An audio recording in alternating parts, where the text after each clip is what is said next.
Parallax method से very far away objects का distance measure करने के लिए अभी एक बात हमने और भी समझनी है। पैरेलैक्स क्या है ये तो हमने समझ ही लिया है। सपोज ऑब्जर्वर यहाँ से इस जगह से इस जगह चलता है, ऐसे initial position of the observer is this, से इट इज़, मैं O1 O2 जब कहा था, अब इसको ए बी बोल देता हूँ, उसमें कोई फ़र्क नहीं पड़ता। और ए बी क्या है, ए बी जो different positions from where the observer views an object is called the distance between the two different positions from where the observer views an object is called basis of the parallax। इसको क्या बोलते हैं, suppose ये distance ए से B तक अगर ये से इट इज़ एल, तो एल को क्या बोलेंगे, इसको बोलेंगे बेसिस, बेसिस ऑफ पैरेलैक्स बोलेंगे। अब ये ऑब्जर्वर, ये ऑब्जेक्ट है, जिस ऑब्जेक्ट को ऑब्जर्वर ने पहले पॉइंट ए से देखा फिर पॉइंट बी से देखा, ये इसकी इनिशियल लाइन ऑफ साइट थी और ए से देखने पर ये दूसरी लाइन ऑफ साइट थी। इन दो लाइन ऑफ साइट्स के बीच जो बदलाव हुआ वो एंगल थीटा से मेजर कर लिया। तो this angle theta is called parallactic angle,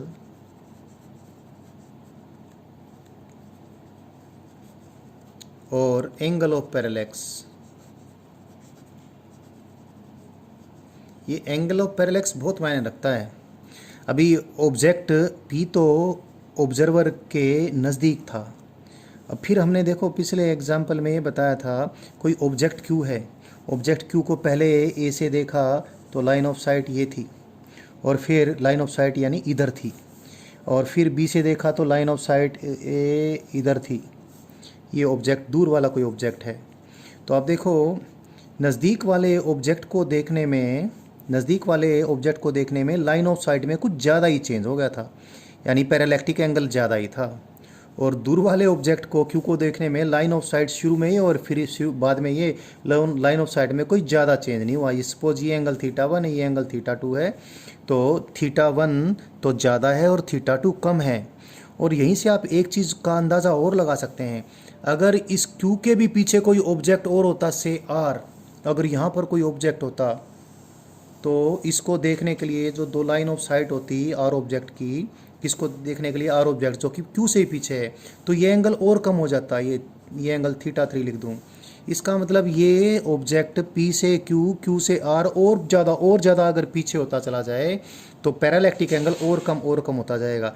इसका मतलब अगर कोई ऑब्जेक्ट बहुत बहुत ज़्यादा दूर है फ्रॉम ए, तो ए से बी देखेंगे तो भी वो उसी दिशा में नज़र आएगा, और बी से देखेंगे तो भी उसी दिशा में नज़र आएगा। देखें आप इसको समझ लें, थीटा 1 घटता घटता घटता घटता थीटा 3 तक पहुंच गया, थीटा 3 और कम होता जाएगा जब ये आर और दूर हो जाएगा।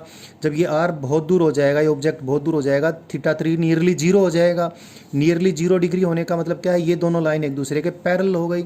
यानी अगर कोई वेरी फार अवे ऑब्जेक्ट है, वेरी फार अवे ऑब्जेक्ट, तो वेरी फार अवे ऑब्जेक्ट को एक बार तो देखें पॉइंट ए से देखने पर लाइन ऑफ साइट ये नज़र आई, यानी इस दिशा में पॉइंट ए से दिखा, और पॉइंट बी से देखें तो भी लगभग इसी दिशा में नज़र आएगा। यानी if the observer views a very far away object from its two different positions, then hardly the observer will judge any change in its position। तो ऑब्जर्वर को उसकी पोजीशन कुछ खास बदलती नज़र नहीं आएगी, बल्कि मैं कहूँ कि इतनी कम बदलती नज़र आएगी कि आम तौर पे देखने पे बदली हुई नज़र नहीं आएगी। एग्जांपल देता हूँ, आप शाम को ट्रैवल कीजिए किसी ट्रेन में, कोई ट्रेन का ट्रैक बिल्कुल स्ट्रेट ट्रैक है, फ्रॉम से it is going from south, from north to north से लेकर साउथ की तरफ कोई ट्रेन जा रही है, और अब नॉर्थ से साउथ की तरफ गई, इधर तो ईस्ट डायरेक्शन है, इधर वेस्ट डायरेक्शन है। अगर मैं ये नॉर्थ बना देता हूँ तो ये ईस्ट डायरेक्शन हो जाएगी। आपको मालूम है नॉर्थ से 90 डिग्री टर्न करें क्लॉकवाइज तो इस डायरेक्शन, और ये कौन सी डायरेक्शन हो जाएगी, वेस्ट डायरेक्शन हो जाएगी। तो अगर आपकी ट्रेन जा रही है नॉर्थ से साउथ की तरफ, और आप देखें बिल्कुल शाम का समय है, सूरज डूबने वाला है, तो सूरज देवता आपकी ट्रेन के साथ साथ आपको दौड़ते नजर आएंगे। क्यों? क्योंकि सूरज का डिस्टेंस इतना ज़्यादा है आपसे। पहले आपका रेल का डब्बा यहाँ था, जब आप इस रेल के डब्बे में इस खिड़की में बैठे हैं तो भी आपको सूरज इधर ही नज़र आएगा।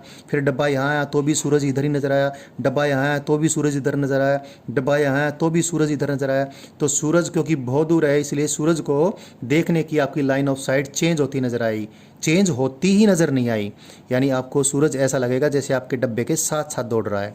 ऐसे ही आप शाम को पूर्णिमा के दिन जब चांद निकला ही है, जब चांद नीचे ही है, होरिजन से ज़्यादा ऊपर नहीं उठा है, आप पूर्णिमा के दिन किसी स्ट्रेट रोड पे ट्रैवल कीजिए। Straight road again north to south run करता है और चांद आपके ईस्टर्न साइड में है। आप उस पर दौड़ते जाएं, चांद चंदा मामा आपको आपके साथ दौड़ता हुआ नजर आएगा। कारण चांद धरती से काफ़ी दूर है और आपने जो अलग अलग जगह से चांद को देखा है उन जगहों के बीच में कोई दूरी खास नहीं है, बेसिस ऑफ पैरेलैक्स कम है, लेकिन चांद का डिस्टेंस बहुत ज़्यादा है। तो चांद की लाइन ऑफ साइट आपको बदली नज़र नहीं आती है, यानी चांद आपको आपके साथ साथ भागता हुआ नज़र आता है। ये पैरेलैक्स के बहुत बढ़िया एग्जाम्पल हैं।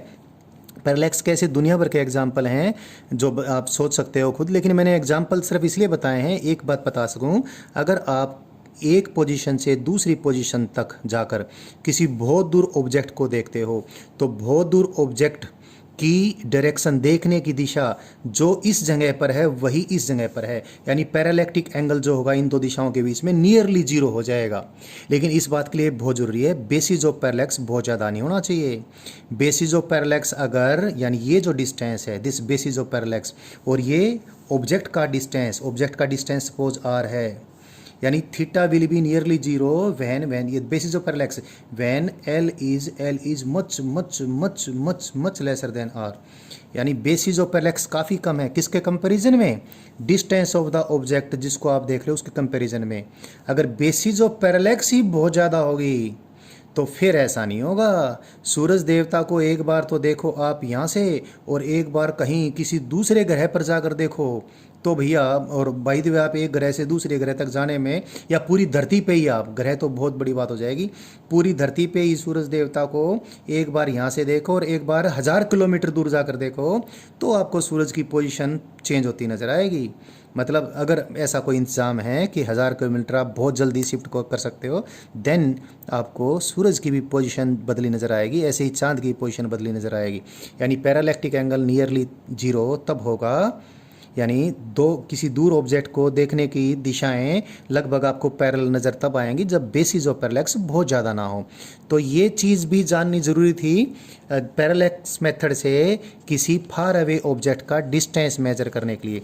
अब पैरेलैक्स मेथड को यूज करके मैं किसी फार अवे ऑब्जेक्ट का डिस्टेंस कैसे निकालें ये निकालना सिखाता हूँ।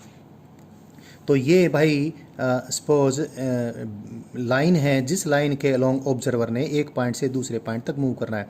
ये ऑब्जर्वर की पहली पोजीशन, ये ऑब्जर्वर की दूसरी पोजीशन, और बेसिस ऑफ पैरेलैक्स है सपोज ये एल है। सपोज ये कोई फार अवे ऑब्जेक्ट है, this object is far away object, इतना फार अवे है कि इसकी दूरी आप किसी और तरीके से मेजर नहीं कर सकते हो, लेकिन इतना फार अवे भी नहीं है कि आप इसको ए और बी से देखें तो इसको देखने की जो दृष्टि रेखा है इसकी में कोई बदलाव नज़र ही नहीं आए। तो हम क्या करें, पैरेलैक्स मेथड से किसी फार अवे ऑब्जेक्ट का डिस्टेंस तभी मेजर कर सकते हैं जब इस फार अवे ऑब्जेक्ट से भी बहुत और फार अवे भी कोई ऑब्जेक्ट हो।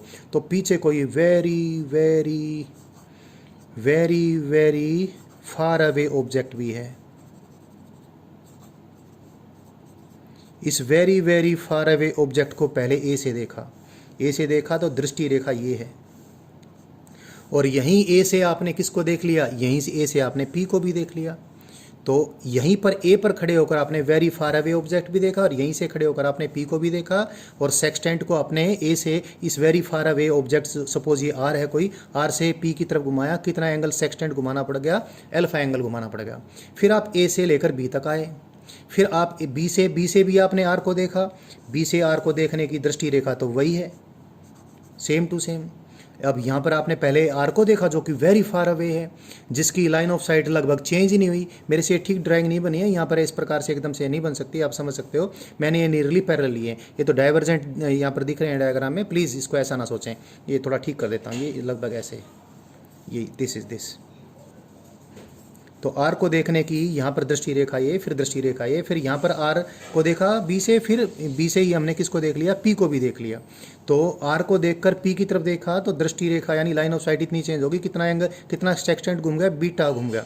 तो ए से और बी से पी को देखने पर जो पैरालैक्टिक एंगल थीटा है, थीटा की वैल्यू कितनी आ गई, ये अल्फा प्लस बीटा आ गई। तो पैरालैक्टिक एंगल निकाल लिया पहले, और बेसिस ऑफ पैरालैक्स आपको मालूम ही है। सपोज इस जिस चीज़ का डिस्टेंस निकालना है आपने इस जगह से जिस जगह पर ऑब्जर्वर मूव कर रहा है, सपोज डिस्टेंस आर है, क्योंकि आर भी एल से तो बहुत ही ज़्यादा है। यानी दिस स्ट्रेट लाइन एल को हम क्या कंसीडर कर सकते हैं, like the arc of a big circle जिसकी रेडियस आर है। तो arc of the circle is equal to what, radius of the circle into angle of the circle measured in radians. So R की value निकल जाएगी, R की value क्या आएगी, L divide by theta आ जाएगी। R is the distance of the far away object which you want to measure using this parallax method. So R is measured as, L की value कितनी है, L की value तो major हो जाएगी, और थीटा हमने अल्फा प्लस बीटा निकाल लिया, तो L divide by alpha plus beta. ध्यान रखना ये अल्फा एंगल भी और बीटा एंगल भी, यानी टोटल एंगल थीटा जो पैरालैक्टिक एंगल है, ये आपने रेडियंस में मेजर करना है। So this is the method of finding the distance of A far away object using parallax method.